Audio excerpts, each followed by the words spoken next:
Yan, so mga kalakbay, we are back with another video. Yan, so for today's video mga kalakbay, wala, tambay lang tayo sa Shell sa labasan namin. Yan, kasama natin ang Pigang Boys, Jacob, tsaka si Jordan. Yan, gamit nila si Burgi. So after a long week na wala tayong ginagawa dito sa motor natin, labas natin siya. So kasama natin ang Team Pusit ngayon sa mga batang Rizal. Yan, mga big bike natin dito sa Rizal. Sila JR, na-meet nyo na yun si JR dito sa vlog natin. So ngayon ko lang mamimit yung ibang members, kaya excited na ako makita kung ano yung mga mods nila sa motor. So marami ring naka big bike doon. Halos lahat pala nung nasa Team Pusit is naka big bike, yung iba naka scooter. Yan, so pabor sa akin kasi ano lang, sa labasan lang namin, sa Shell lang. Kaya ito gagamitin natin, big bike tayo syempre. Yan, so tara, punta na tayo sa labasan, let's go. Kaya mga kalakbay, papunta na tayo sa Shell ngayon. So mga kalakbay, on this video rin, gawa tayo ng first month review natin dito sa bike natin na si Nognog. So pinakamalayo is Batangas, nadala na natin siya sa Batangas. So we're planning to go on a trip ni Kyla. Punta kami ng Zambales, then to our beach house sa Batangas din, sa may ano lang, sa may Panotsutan lang. So not that far. Zambales na siguro yung mas malayo. Gusto ko. Yan mga kalakbay, abangan nyo rin pala, meron tayong bagong, na-bless na naman tayo ng another brand promotion. So hopefully dumating na, kasi earlier this week nag-reach out sa atin ng Egeas, Team Egeas Intercom. Yan, so mukhang papadala nila tayo ng Egeas Q8. So meron tayong magagamit na naman na bagong intercom for our travels. Saktong sakto kasi kakabili lang natin ng intercom. So meron naman tayong mababagong matatry. So Egeas Q8 mga kalakbay, abangan nyo yung review natin dyan. Yeah, so mga kalakbay, nandito na tayo ngayon sa Shell Mobility Taytay, ano. So first pa rin tayo siyempre kasi taga dito lang tayo. Mabilis lang talaga tayo makakarating. Nalimutan ko magdala ng stickers. Balik kaya ako, kaya ka ng stickers, no? Kaganda dito mga kalakbay kasi pag tumambay ka dito, meron na rin kainan. Kompleto na yan dito mga kalakbay. Before it used to be a Shell, Caltex gas station, pero yun nga, nung ginawang bago lang to, naging magandang tambayan. So yan, waiting lang tayo sa mga tropa natin sa Team Pusit. Ano ko? Okay ba yung kas? Yes sir. Ay wala na yung kaluluwa ko eh. So iba rin kasi, iba rin yung torque nitong motor na to. Talagang di ka bibitinin. Kahit wala siyang sports mode, kahit wala siyang eco mode, isa lang yung mode niya, pero solid naman.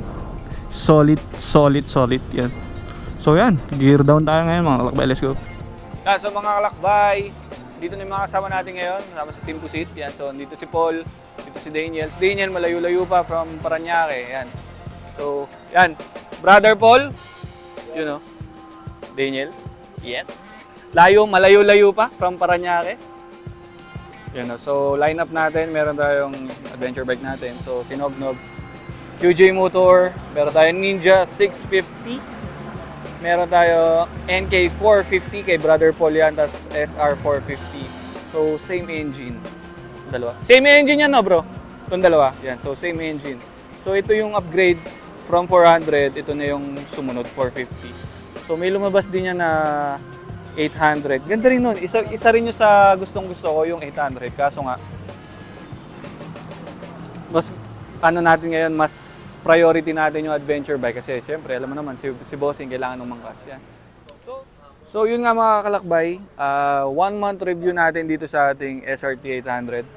So nadala na natin siya tested na natin siya sa mga mahabang lakbay, katulad nga nung pinuntahan natin sa Batangas, yung sa Balete, and sa Batangas mismo. Okay naman, hindi pa natin siya nabibinyalagan sa norte. Pero hopefully soon makapunta tayo. Yun nga yung Zambales trip natin na pinaplano natin kay Bossing. So, negative effect, I think, wait lang, ito mayroon akong isang negative na nangyari dito.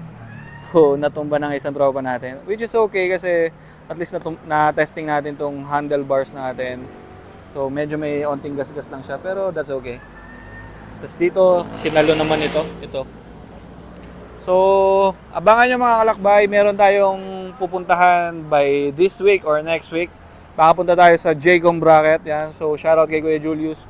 Papalagyan natin ng magandang bracket dito para malagyan natin ng side box kapag nag-travel tayo. So, Jaycom bracket, abangan nyo yung pupuntahan natin dyan. Tapos, yun nga, yung box tinanggal ko kasi alam nyo naman pagkasama natin itong mga to, waswasan palagi.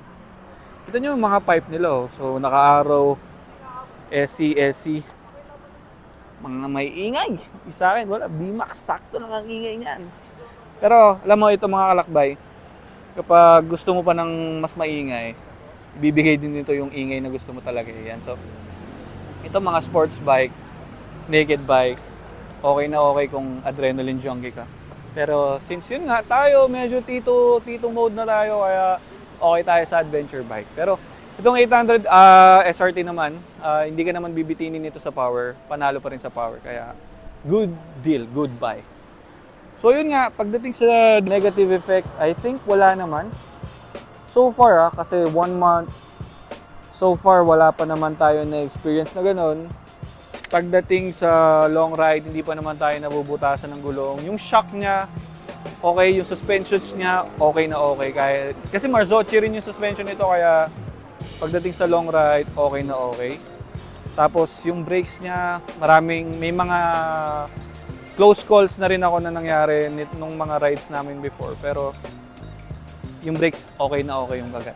Pagdating sa handlebar, wiggle, okay naman din.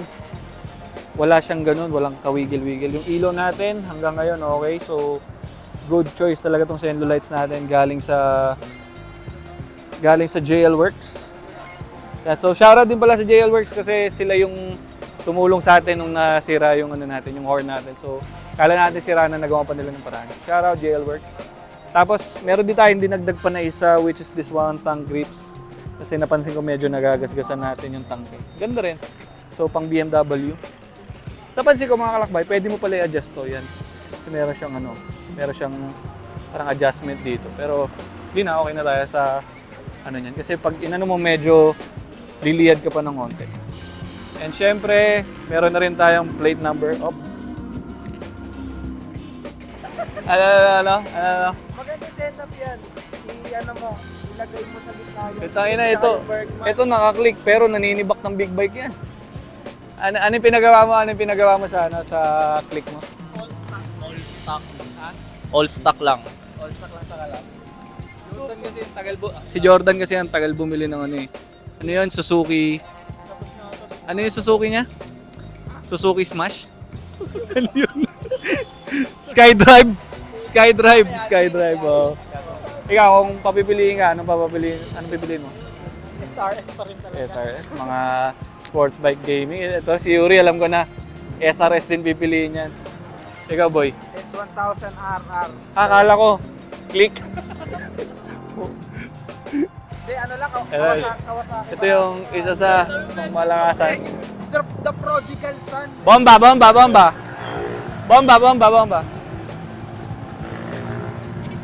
Bomba! Tayo. Ay, kalawang look. Tanggiriganggang. Sa mga kalakbay, meron tayong mga na-meet dito na mga naka-big bike din. So, sila sir nag-ride yan. So, meron silang may F9, ZX4, SR. So, mga from Antipolo. Alam nyo naman, big bike community natin, malaki-laki.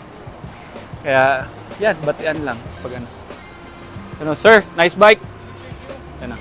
Sa akin nag-ride, sir? Antipolo lang. Ano? Sa akin yung sir, yung adventure. Yung malaki. QJ na SRT. Oh, 650? No, 800. Oh. So yung Ito mga kalakbay, ZX4RR, kamukha nung livery ni JR. Kamukha nung livery niya. So, ayan o, kamukha. So, sila sir yan, mga taga dito. So, nag-ride. So, yan, ride safe sa mga tropa natin. Mga taga dito lang din sila sa Rizal. So, hoping maka-ride sila soon. Yan, soon, sana. Yan. Angas. May isa pa na kay SR eh. Same nung kay Daniel. Hey! Sabi sa inyo, maganda mga kalakbay kapag nagpupunta kayo sa mga ganitong tambay kasi may mga nami-meet kayo ng mga bagong kakilala na pwede kayo magtanong about sa mga bikes kung wala ka pang knowledge sa mga bikes na ginagamit niyo. So yun yung pinakamahal dito, yung F9, F8. So lakas nun. Yan, sa mga kalakbahay, nandito na rin si Brother Julius gamit ang kanyang ZX25R na napakaingay, grabe to. So may nire-rescue lang tayo ng mga tropa doon kasi may natirigan tayong tropa na naka Kimco, ewan ko, taga-tagig pa si sir. Ayan, umokay na. Yan, so, yan, umokay na pala. Very good. Maya-maya, batsi na rin tayo. Nagaya kasi magmarilaki ka, so, negats na tayo dyan. Ano, marilaki? Walang helmet? Walang helmet? Tara, para may kamote-content ka naman. So, yung mga outcast natin nandito. Yan, meron tayo SkyDrive, yung Bergman natin. Yung Honda Click. Honda Click, all stock. All stock. Kalkal. Yan o. Yan, so mga kalakbay, batsi na tayo. So, batsi, si Julius, yan o. Brother Paul, ingat ha, ingat. Breakfast ride sa susunod, breakfast ride. Breakfast ride ha, breakfast ride. So yan mga kalakbay, tayo ang panalo kasi tayo ang pinakamalapit. Yan, so may na-meet pa tayo mga bagong tropa. Sila yung, sana makaride natin yung mga naka BMW kanina. Ano, karera? Pala. Yan, so tara, let's go. Yan mga kalakbay, pauwi na tayo ngayon. So solid na tambike yun.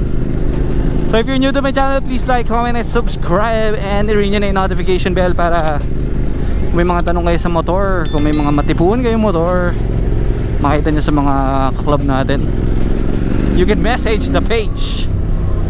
Kaya sa mga kalakbay, abangan nyo yung mga susunod na trips natin. Don't forget to stay safe and peace out. Woo!